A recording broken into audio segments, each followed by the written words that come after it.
Hello, hello! Welcome to Sibyl's Lab of Cartomantics. My name is Amelia, and I am one half of Sibyl's Lab, and I'm here today to do a little deck list. And if you've read the title, you've figured it out by now that this is a list of decks that I would categorize as weird. And I think I'm talking mostly weird in art and like subject of art, how they portray tarot, and you'll see what I mean as I start showing cards. But these are the decks that are just like strange and unusual. I think I realized pretty recently that I have a trend of being drawn to these types of decks. We'll get into that a little bit more about why, but even way back in my early days of reading tarot, so I stuck with the same two decks, one of which, I talked about this before, I lost a card, and then I bought a replacement deck for quite a long time, and those are the decks that I read with. But once I realized that I could have more than one deck, the decks that I found myself in those early days being drawn to were decks, some of which I'm going to show today, but decks that fell into this category of just being kind of weird. It's continued. It is a theme that has continued. In fact, what I'm going to show today, I have 10 tarot decks and one oracle deck that I'm going to show today. And I had to limit myself because I have quite a few that, to me at least, I feel like fall into this category of weird. And I wanted to talk about these and show these if anybody else out there is also a little bit of a weirdo like me, and maybe talk about some of the reasons why I find myself drawn to these types of decks and what types of work I like to do with them. So let's just get started. I'm going to start with this bad boy right here. I've talked about this before. This is the Yolanda Tarot, and this is the Swedish version. There is an English version now, which I definitely want to get because the big chunker of a guidebook, this is just a little white book that comes in the box, and it's all in Swedish, so I can't read it. But the big chunker of the guidebook is translated to English, and I want to know more about this deck. I think it's so cool. So these are the backs. So already we're talking a little weird here. We have a dragonfly lady. But yeah, weird. So I thought about some reasons why, and I'm just going to flip through cards and have a little chat as I work through these decks.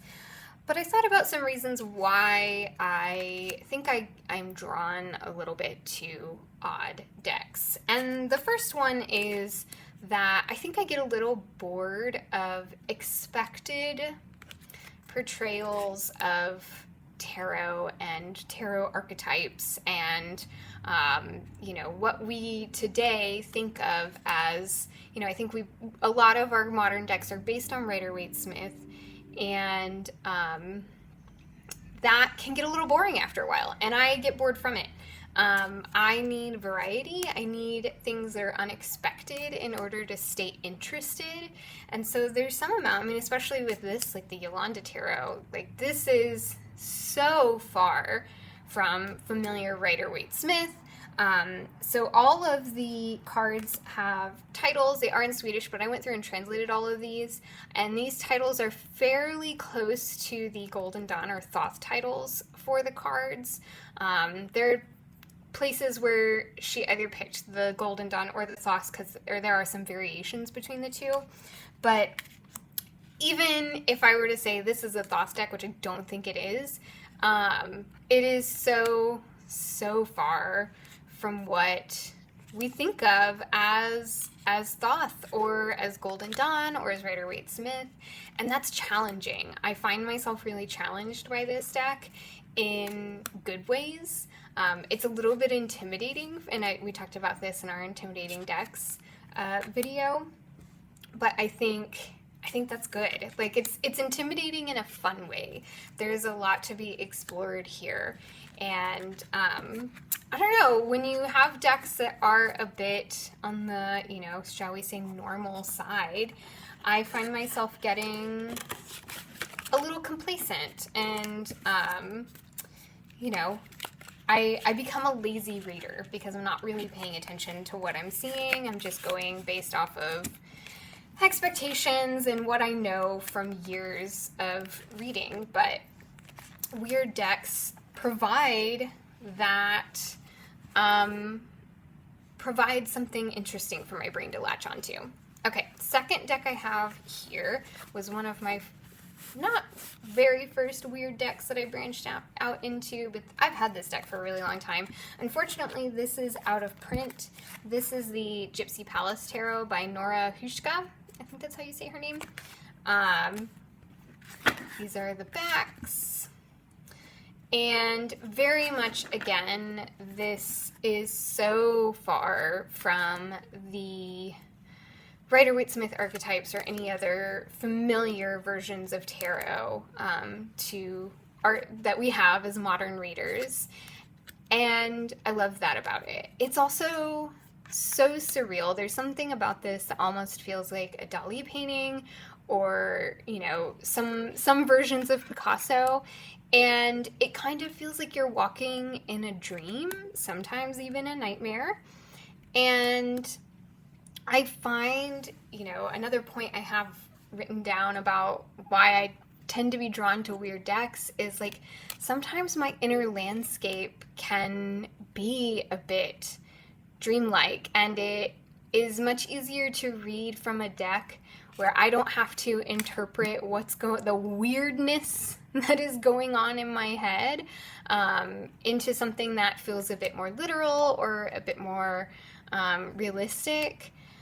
Sometimes it's really nice to go to a deck and feel like I am, like the inner workings of my mind are seen and acknowledged and heard exactly as they are. That I'm being met where I am, and I don't have to force myself to use, you know, literal language or you know, normal language to communicate or speak about what's going on internally for me. And it's nice to have weird decks who can, I don't know, get into the weird with me. And this is absolutely a deck that does that. You know, it's so interesting. When I got this deck, I remember, I mean, I was able to read with it like that. Like, there was just something so inexplicable about how fluently I could read with this deck, even though it is so different. And especially back then, I wasn't super far into reading tarot, and so I was going a lot based off of study, and this was so different from anything that I had studied or learned. And I don't know, it felt like it tapped into something almost ancestral or primal for me. And I was able to just kind of like come out with these card interpretations and readings that feel like they came from somewhere outside of myself. And yeah, I adore this deck. And this is absolutely a little bit of a weirdo deck. Like I said, I think this is out of print, but you might be able to find it on eBay or like buy, sell, trade books. I apologize if you just heard my dog bark. There's happenings, and she has to tell me about them. Okay, another weird deck is the Elemental Tarot. This is a numerological deck, and it is colorful, and it is odd. And it speaks in symbol, and I love that about it, because much like the Gypsy Palace Tarot, I find that it really taps into like a part of me and my understanding of myself and the world around me in a very, like, it skips over all of the, like, kind of like what is it, left brain or right brain, whatever side of the brain does like mathematical processing, you know, it skips over all of that and it speaks to the like artistic side of my brain and the side of my brain that can communicate in symbols and understand them. And I don't have to go through kind of a more scientific or mathematic approach, if that makes sense. Yeah, this is like the part of my thinking that is beyond words. It speaks to that. And then from that, I'm able to tap into that place that is beyond words and bring it into words and communicate it, like language that I can communicate to myself and to others. It's like able to kind of, I don't know, I guess some people would say that's like the subconscious, like it taps into that and kind of pulls it to the surface so that it can be seen. But to me, it's like less the subconscious because it's stuff I'm very conscious and aware of. It's just like, if I were to describe it, it is like sitting in my brain in this very like abstract, colorful form. And it's hard to turn that into something that is less abstract. And so decks like this and like the ones that I'm showing are able to reach into that and pull it into something that is a little bit easier to communicate and understand in a different kind of way. Yeah, this is the part of me that like wants to communicate in pictures and it like can only describe things in like the way it looks in my head is, you know, like a flowing green, you know, blob, and people kind of look at me like I'm weird. But yes, this deck speaks to me in that way. And helps me concretize and put form to those things that are a bit more abstract. Yeah, I love this deck. This is a weird deck. This is a good deck if you are curious about learning to read pips and you want to enter into that through a numerological standpoint. It's got a great book that goes over, because all of the minors are pip-ish, like pips with feelings. And it's got a great guidebook that goes into numerology because that is the lens through which it was created. Yeah, it's a fabulous deck. Highly recommend, and I don't see enough people talking about this. But that is the Elemental Tarot. Similar vein, out of print deck, but kind of has a similar vibe is the Zigeuner Tarot. This is, I have the AGM, the Sphinx version. There is a version of this that is smaller. These are big, like I have small hands, but like these are big cards. But this is a wonderful deck. It is vintage, it's out of print, but you can find these pretty easily on eBay if you just keep a watch out for them. And this is absolutely a bit of a weird deck. I might actually have this. Yes, this is in order right now because I was doing some work for it. I like to use these for altar cards, but I mean, this is, speaking of symbols, this is a deck that absolutely speaks in symbol. These cards are so full and so electric. Another reason I like working with weird decks is I find them so inspiring. Not only creatively, so like my creative output, the art that I make, the way that I like communicate and express myself, but also just like having a creative and playful lens through which to view the world around me. If I'm ever feeling a bit like, I don't know, like I'm dragged down and bogged down and, you know, life is just go, go, go, and there's no time for fun or play, pulling these decks out, and this is one of them, to just spend some time with the imagery, but also to do readings about like, how can I, you know, live my life in a way that is playful and creative and irreverent? You know, how can I create those outlets for myself? These weird decks are the ones that I go to for that type of work. Yeah, I mean, it's just like, how fun is this? And I understand this is not going to be everybody's cup of tea. And I'm like, half of these decks are probably not going to be everybody's cup of tea. But if you're also a little bit of a weirdo like I am, then maybe they will be for you. And I don't know. This deck is like such a party, but it's also really surprisingly deep. So this is a great demonstration. In this tower, the bricks are all made up of like the stuff of everyday life. So we've got like a telephone and a hat and a tree. I think that's an airplane. This is definitely an airplane. I'm not sure what that is. Maybe it's a tank. I'm not sure. This is absolutely why I got the bigger deck, so that I could see these types of details. But we've got like all these people, a book, a shoe.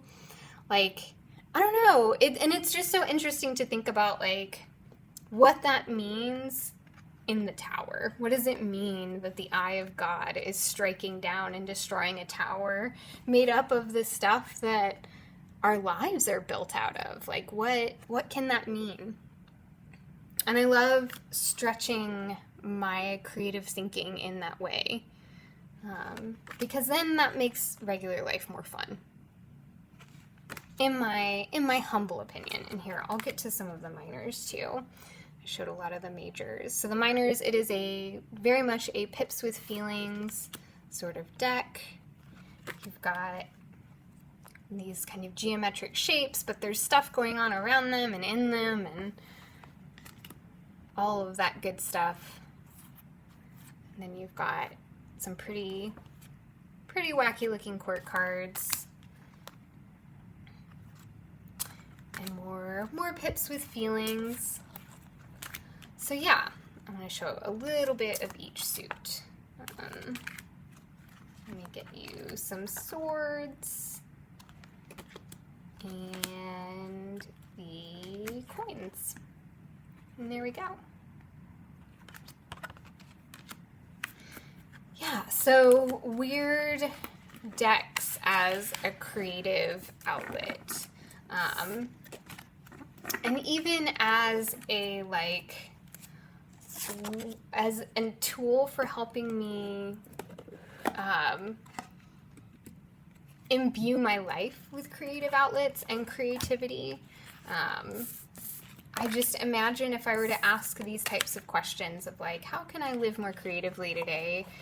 You know, something really serious wouldn't want to answer that question, or it might just come up with an incredibly different answer, and that is valid and okay. But the kind of answers that I want for those types of questions are the ones that the Zigeuner Tarot will dish about.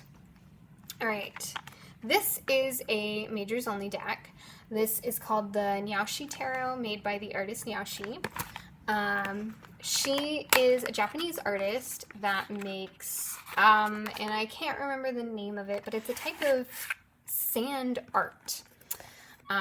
So she'll create the outlines for all of the images on on the non-sticky side of like a sticky adhesive surface, and then cut out different areas so that the sticky side is revealed and pour sand on it, and do that almost like in a color blocking sort of way, so that each section gets all of the colored sand poured over it, and then you have a full colored image, which is just so cool to think about. So here are the backs. And this is just a fun little deck. So like, sometimes I don't want literal answers to questions. Okay, so a good example. I can't remember exactly what the question was, but a couple weeks ago I was feeling overwhelmed, and like life was just moving too fast and I couldn't keep up with it, and I was feeling kind of blech.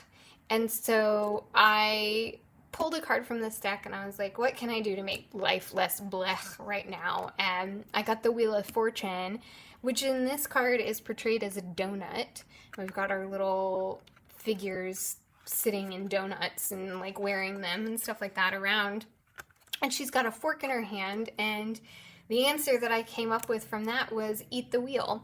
That makes no sense. Like, there is no way that that literally makes sense, but I totally got it, and I knew exactly what I needed to do to, you know, have a less blech way of living, at least for a time, and that was what I needed. Sometimes I don't need a literal answer of, you know, go make a list of 5. Like, sometimes I don't need that. Sometimes I need a kind of esoteric, you know, metaphoric answer, and these types of decks can provide that.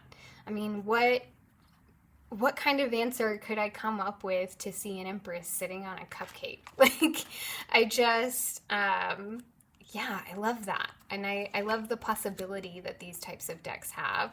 Like, this strength, like, what is even going on here? So this is one of Naoshi's characters. I cannot remember his name. I think it's Taco. But she's giving him a haircut. Like, I don't know what that has to do with strength, but I'm sure I could come up with something given a question. You know, the waters of the High Priestess are her hair and clothes. Wild. I'm here for it. You know, how can I make my face the sun? Like, I don't know. Sometimes I have a hard time. Sometimes I don't need and have a hard time when I get like a very literal answer. Sometimes I need something that just feels so unexpected, so left field, so, you know, unserious. And that's exactly what I need to shake me from whatever it is that I've got going on. So yeah, this is a great deck for that. I love this little deck. This is, I believe, out of print. You can't buy it through her storefront. However, you can still find it in places. There are like boutiques on, like if you just Google Naoshi Tarot, there are places that you can find this deck, like boutiques and stuff like that. It was really created as like an art piece, and you can buy prints of each of these cards. But I love this. It's fun and a little funky and weird, as is the theme here. Okay. Next deck is the Laughing Eye, Weeping Eye. This is one of my early weird decks. You can see like the box is a little grubby. This is, I believe, the first edition. This is still in print. This deck is not talked about nearly enough. These are the backs. I used to read with this deck so much. This is the deck that, like, I feel like at least really, I don't know, I really feel like I started to understand reading when I started reading with this deck, which is funny because it is a bit of an odd one.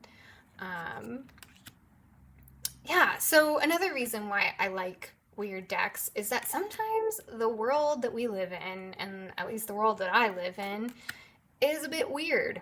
It doesn't make sense, and it feels like what should be up is down. It feels like, you know, what you see on the surface isn't what's real. And that can be a bit discombobulating. It can be frustrating. And sometimes, for me at least, I find that a weird deck helps me make sense of that. It's like, you know, in the same way that weird decks can meet me where I am internally, a weird deck can meet the world where it is, you know, as it is, as I'm experiencing it, and make me feel a little bit less crazy. And frankly, because sometimes when the world is being weird, I do feel like I'm like, is it me? Am I the problem? But yeah, that like helping me make sense of the weird, wide world that is out there. All right, this is such a fabulous deck. More people need to talk about this deck. I don't read with this as much anymore, just because it's, you know, I've had it for a really long time, and you know how that goes. But I still love this, and whenever I bring it out, I fall in love with it all over again, because I think it's just such a great deck. Anyway, that is the Laughing Eye, Weeping Eye Tarot.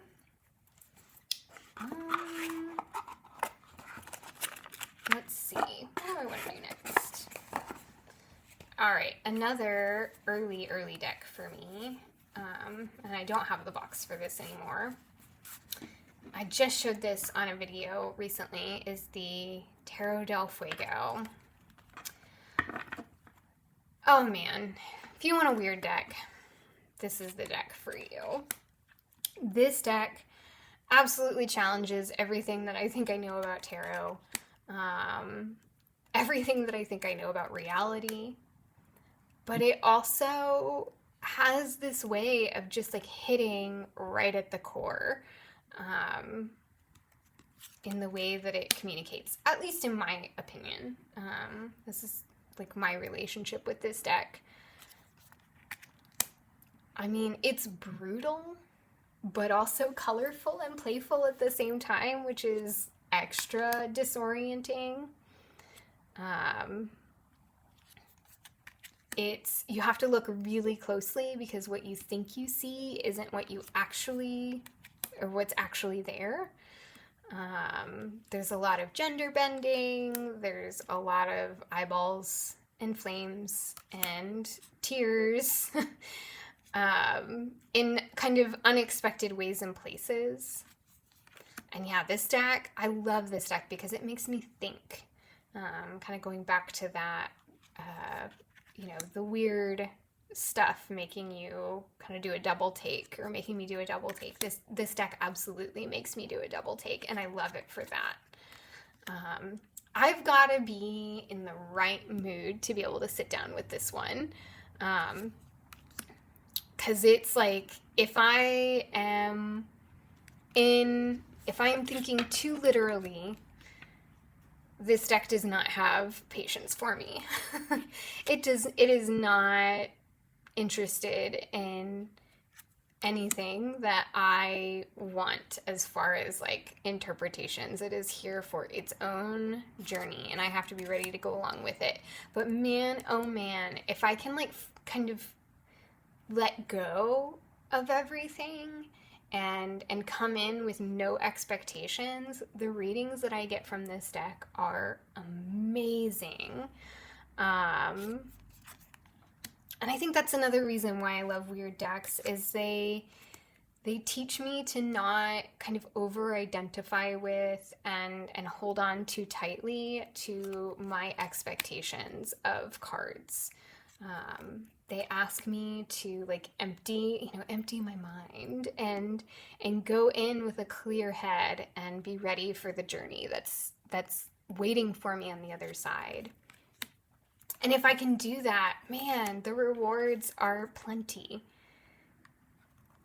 And there's so much, you know, I'm normally not a one card person. I like multiple cards because I like being able to tell a story between them. But I'll say this is a deck that I can absolutely do so much with just one card. Because there's just so much to be seen. This is one of my absolute favorite Page of Wands. I love it. I have a thing for eyeballs.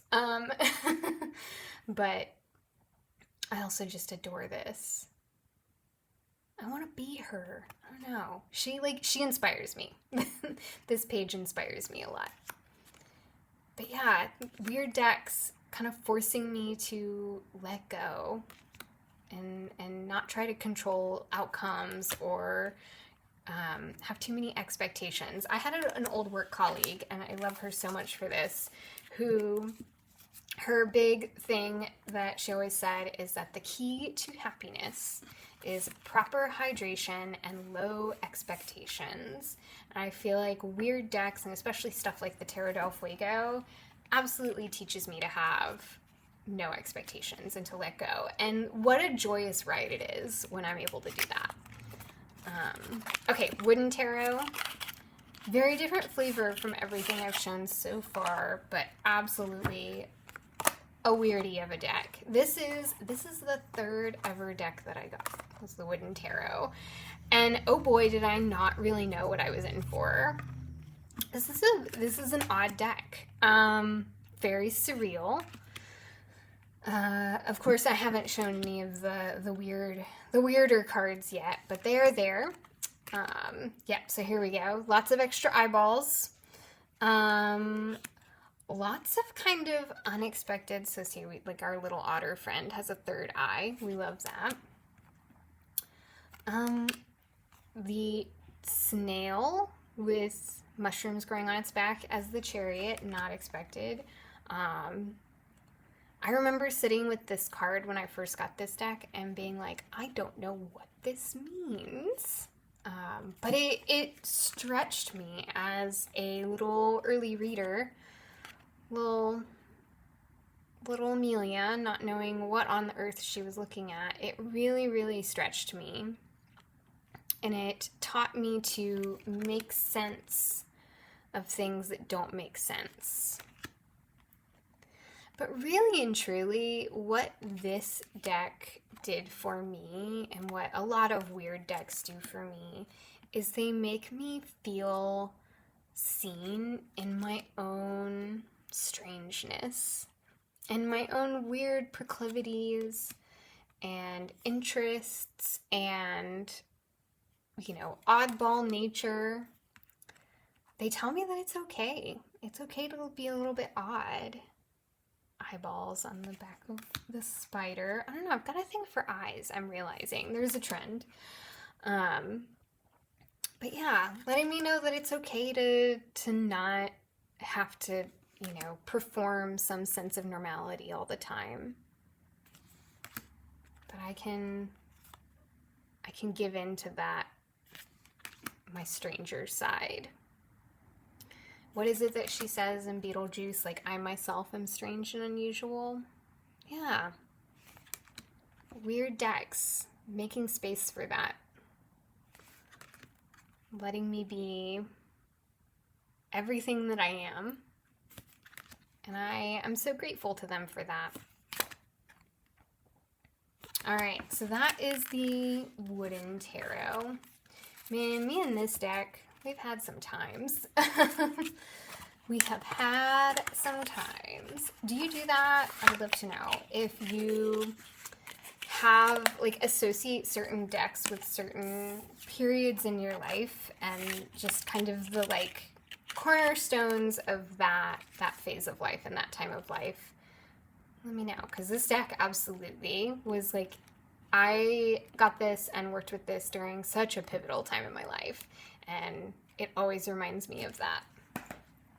Okay, next weirdie. Oh boy, Holly Simple Tarot. Speaking of decks that see me in my weirdness, you know, okay, so there's like the weirdness that is, you know, I am a little bit weird, and then there's just like kind of feeling like an alien in my own skin. And this deck is the one that I go to when I do feel like a bit of an alien in my own skin. It's like you have those days where, like, it's not even just that you're having a bad hair day, it's that your hair feels weird and, like, clothes feel weird on your skin and, you know, you feel overstimulated in very odd ways, in ways that you can't really escape. This deck is the one that I go to for those days when I am just feeling a bit like I want to, like, transcend my corporeal form because I'm feeling weird. I feel like I don't fit in it. And these little alien guys, these little, I don't know, monster figures, whatever they are, they say, hey, come on and party with us. We'll have a grand old time being aliens together. This deck is another one that it's like on the surface it's kind of playful because it's colorful, but then you look at it, okay, I love this Hierophant. The Hierophant is my birth card, and this Hierophant was like the first one that I saw that made me go, oh, I get it. And especially a certain aspect of how I see myself as a teacher, as this kind of like conduit for knowledge. So cool. Okay. But yeah, on days that I just feel weird, I can party with these monsters. And yeah, like I was saying, they are it's deceptively, I don't know, maybe cute's not the right word, but it's deceptively playful because there is some brutality to this deck. There is some it's a bit unforgiving at times. And you have to be a little bit ready to face some things and own up to some things. But we can party together. And I love this for it. Love this Magician. Yeah. Man, and like playing with the proportions and stuff like that too. There's so much to be done here. I love decks that use metaphor and symbol as a way to communicate.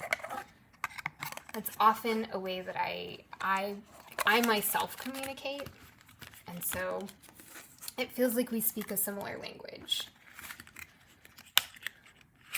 All right, last tarot deck is the Desert Illuminations Tarot. I am a sucker for any deck that has aliens in it. Okay, so these are the backs. This is the one edition of the indie version. I'm not sure which one it is. Yeah, I don't know. But this is mass market now. And this deck, the entire suit of pentacles, is all aliens because it's, you know, Southwest Desert themed and, what is it, Roswell? I can't remember. In the desert, where the aliens have been suspected to have landed. And I love a deck with aliens. I am a sucker. And yeah, like this is kind of going back to reasons why I love weird decks. Like it is so playful and just irreverent. It is unbothered by any sort of serious tarot, and I adore that for it. And you know, the readings that I'm able to get from this deck are so, God, I love this Nine of Swords, are so profound and so, like, they hit right where they need to hit. And I love weird decks that are like unconcerned with what any idea of what tarot should be. They are what they are. And either you're with them or you're not. Yeah, I mean, there's some of these cards that are less, you know, jarring, but then you have, you know, like the aliens in the Six of Pentacles passing out. So it's actually cacti are the representation of pentacles. So an alien passing out cacti to humans in the desert. I'm so here for it. And yeah, this is a deck I pull out when I just want I want to have a good time. I want to party with tarot. This is a party with tarot deck. Yes, hello to the cow being abducted by aliens for judgment. I love this so much. Yes. All right. That is the final tarot deck. I have one oracle deck that I want to show, and that is the Rainbow Brainskull Oracle. This is the mass market version. There was an indie version. I do not have that. Guidebook, backs, which is, you know, essentially it's the box.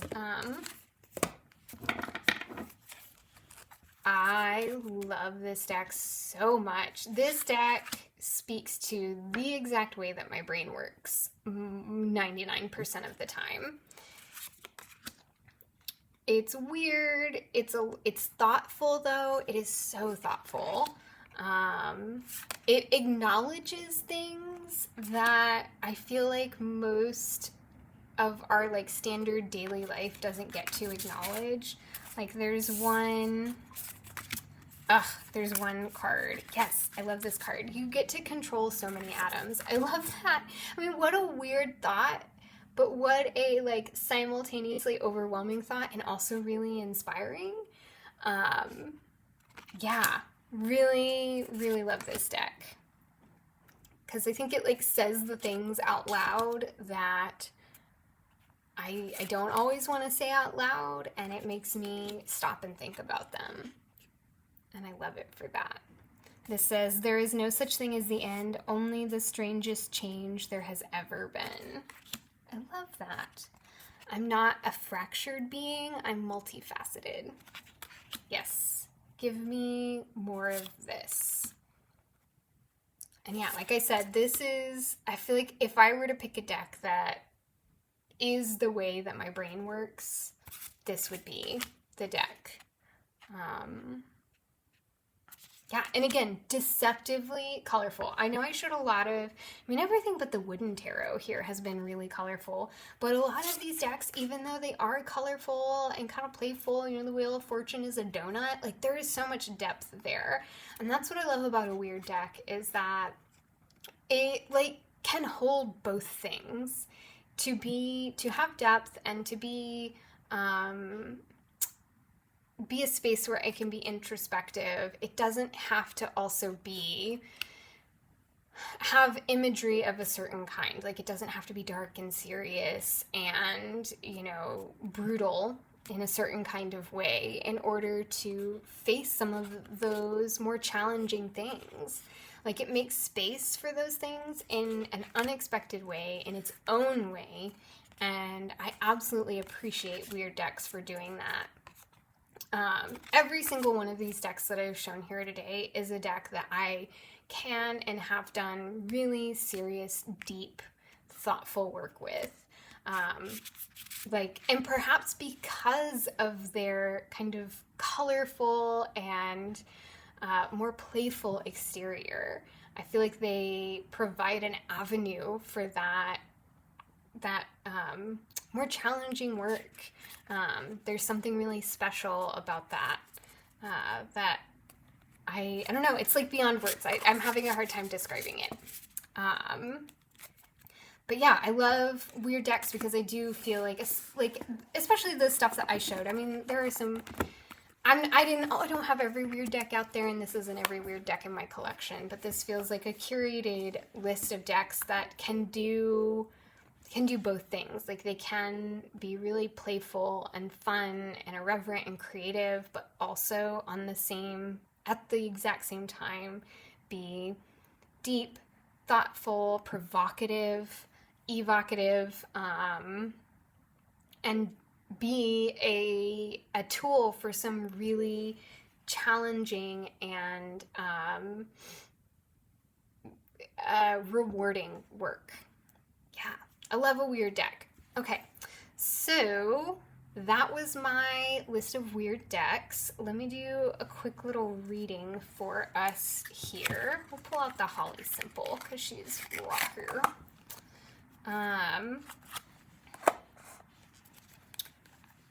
And I'm gonna ask the question, like, how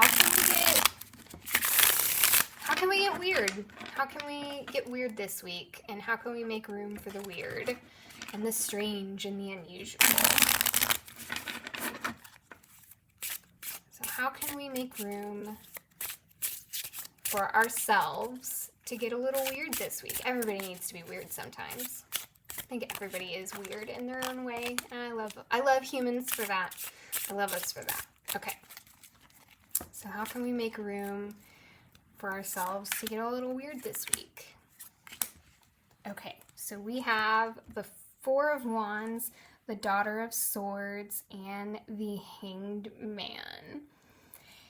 So this image over here feels so contained, and like there's this like sunburst like trying to break free.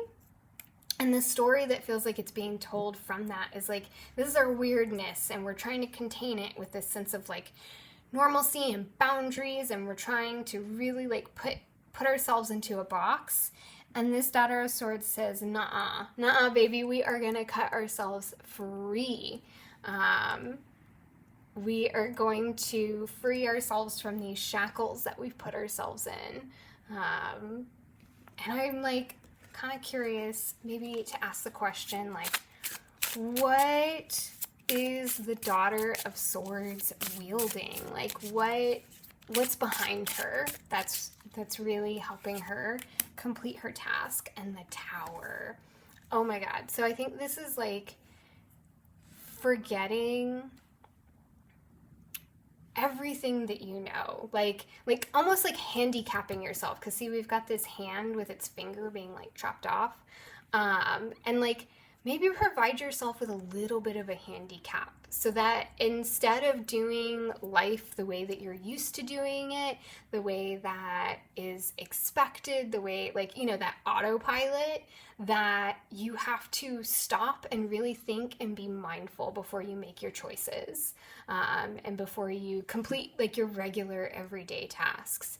Like, throw a wrench in the system, handicap yourself just a little bit, not like in an inconvenient way, but in enough of a way that it like wakes you up and shakes things up a little bit, so that you can then make like just a chink, just a little crack, and cut yourself free for all of your beautiful, glorious, wonderful weirdness to come out. Yeah, so I'm like thinking about, like, you know, put something in a weird spot where you have to like go looking for it instead of grabbing it from where you always grab it from. Or, you know, instead of, maybe you always put your socks on right foot, left foot. Put your socks on left foot, right foot, and like see how that changes things for you a little bit. And what room that makes for your strangeness and your oddness to come out. All right. Well, thank you so much for sitting with me today and talking about weird stuff. I'd love to know if you also feel weird sometimes, and if you find yourself drawn to weird decks like me. Like, do you have a reason why, or is it just like, I don't know, I like them? Yeah, tell me about it. Tell me some of your favorite weird decks. Like I said, I know I didn't show them all. So if you have some weird decks that you love, please share them with me. I'm always open for more. But I'll be sure to list out all the decks I showed here, as well as where you can find our website and our Instagram, as well as where you can book us for a reading or a mentorship. But until next time, friends, I will see you in the lab. Bye.